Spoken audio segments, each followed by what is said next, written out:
حضرت امام ناصر الدین بستی یہ وقت کے درویش تھے، فقیر تھے، اللہ والے تھے. آپ بیمار ہو گئے، اس قدر بیمار ہوئے کہ آپ کو دل کا دورہ پڑا.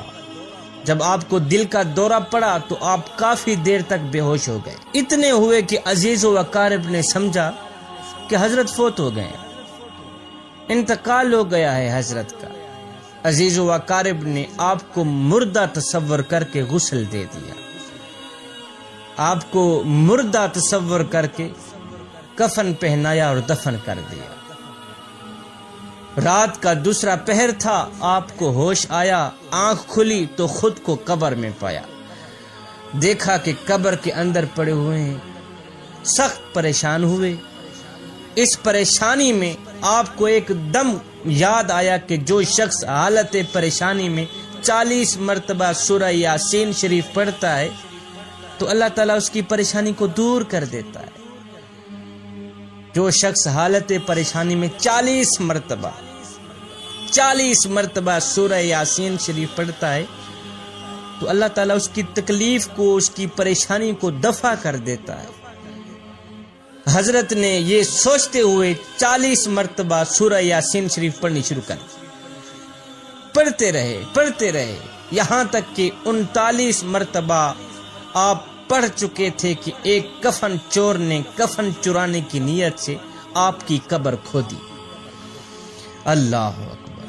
کفن چور آیا، کفن چرانے کی نیت سے حضرت کی قبر کھودی. حضرت نیچے سورہ یاسین شریف پڑھ رہے تھے.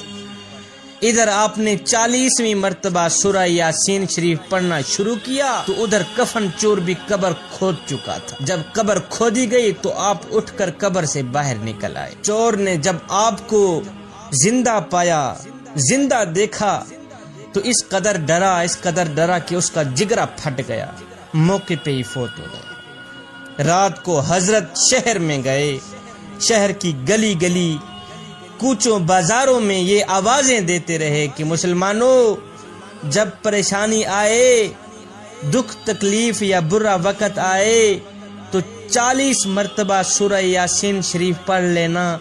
اللہ تعالیٰ نے جس طرح میری پریشانی دور کی ہے اسی طرح تمہاری پریشانی کو بھی دفع کر دے گا. جب دکھ آئیں، تکلیفیں آئیں، پریشانی آئے، جب غم ملے، فرمایا 40 مرتبہ سورہ یاسین شریف پڑھ لینا. جس طرح اللہ تعالیٰ نے میری پریشانی دور کی ہے اسی طرح تمہاری پریشانی بھی دور کر دے گا، تمہاری پریشانی کو بھی رد کر دے گا، دفع کر دے گا.